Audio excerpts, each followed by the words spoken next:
Media के साथियों, आप सभी का स्वागत है। आप सभी को नमस्कार। आज मंत्री परिषद की बैठक प्रदेश के मुख्यमंत्री माननीय विष्णुदेव साय जी की अध्यक्षता में संपन्न हुई। इस बैठक में कई महत्वपूर्ण निर्णय आज लिए गए हैं, जिसमें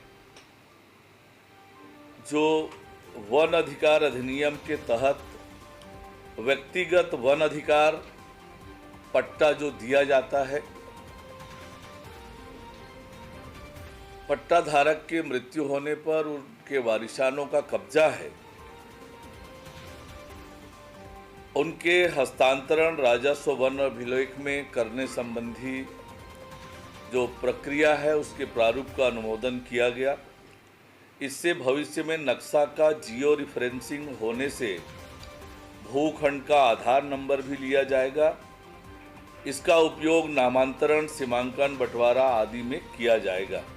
इसे लेकर दिक्कत आ रही थी जिनके वनाधिकार पट्टा मिला हुआ है, तो उनकी समस्याओं के समाधान के लिए ये निर्णय लिया गया है।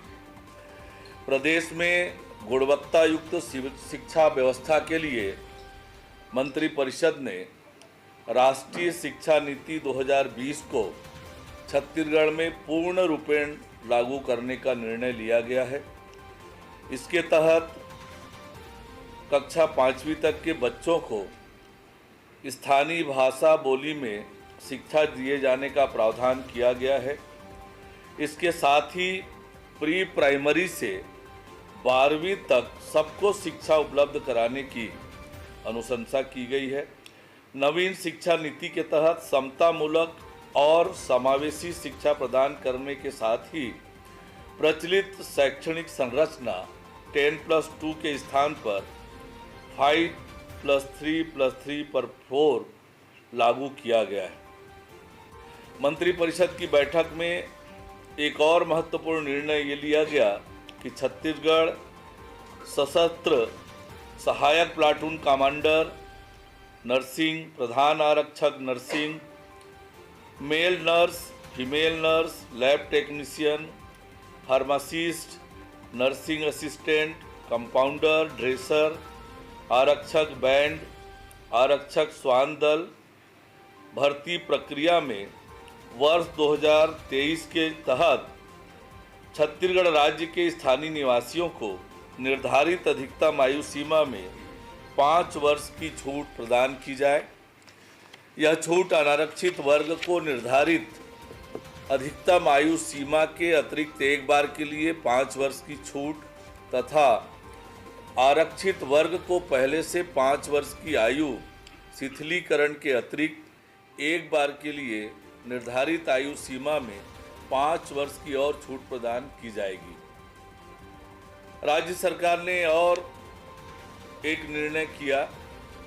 राज्य सरकार ने सुशासन एवं अभिसरण विभाग का गठन किया है।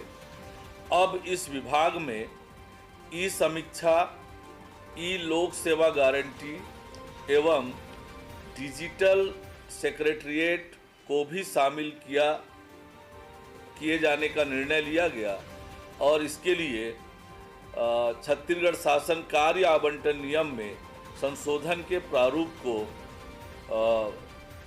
अनुमोदित किया गया। पूर्व में ये शाखाएं सामान्य प्रशासन विभाग में थी। नवा रायपुर में आवासहीन, आर्थिक रूप से कमजोर और निम्न वर्ग के परिवारों को आवास मुहैया कराने के लिए पंजीयन की तिथि में 3 वर्ष की वृद्धि कर दी गई है।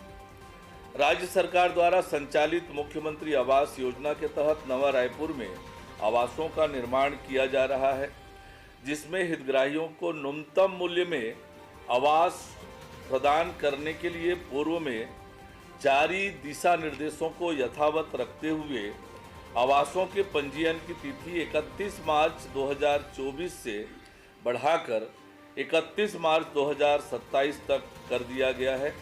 इस निर्णय से अभी तक रिक्त मकानों के पंजीयन की संभावनाओं में वृद्धि होगी। एक और महत्वपूर्ण निर्णय मंत्रिपरिषद ने लिया है, जो हमने मोदी की गारंटी हमारे संकल्प पत्र में कहा था, स्टेट कैपिटल रीजन बनाएंगे।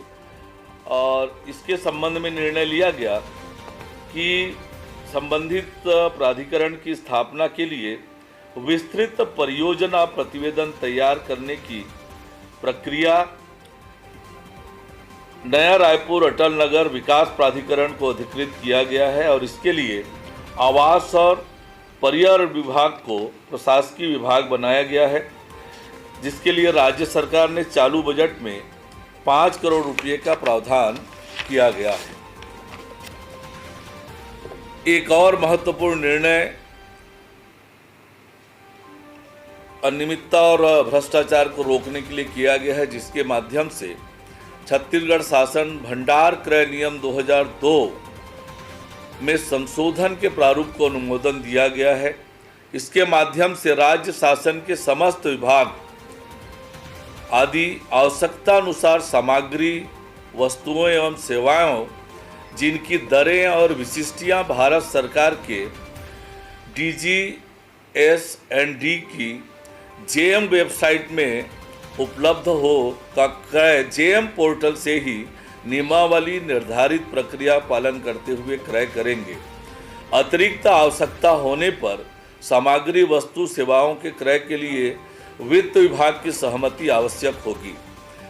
वर्तमान में प्रचलित CSIDC के सभी रेट कॉन्ट्रैक्ट इस माह के अंत तक निरस्त करने का भी निर्णय लिया गया। मंत्रिपरिषद में एक और निर्णय लिया गया।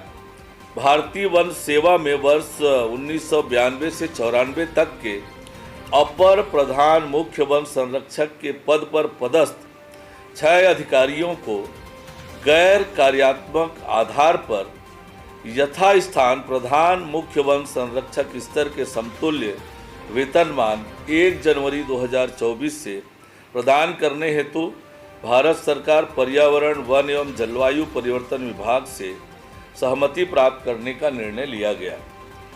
इसी तरह से लोक निर्माण विभाग के अंतर्गत अधीक्षण अभियंता सिविल से मुख्य अभियंता सिविल के पद पर पदोन्नति के लिए निर्धारित न्यूनतम अवधि 5 वर्ष में केवल एक बार के लिए 1 वर्ष से की छूट प्रदान करने का निर्णय लिया गया।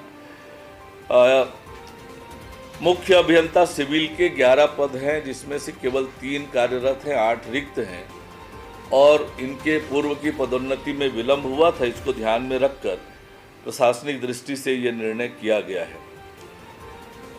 ऐसे महत्वपूर्ण निर्णय लिए गए हैं। मुख्यमंत्री आवास योजना के तहत जो प्रतीक्षा सूची है, स्थायी प्रतीक्षा सूची में नहीं है, ऐसे आवासहीन परिवारों को मुख्यमंत्री आवास योजना से ग्रामीण आवास स्वीकृत करने का भी निर्णय आज की बैठक में लिया गया। इस प्रकार के आज महत्वपूर्ण निर्णय हैं जो आपके सामने मैंने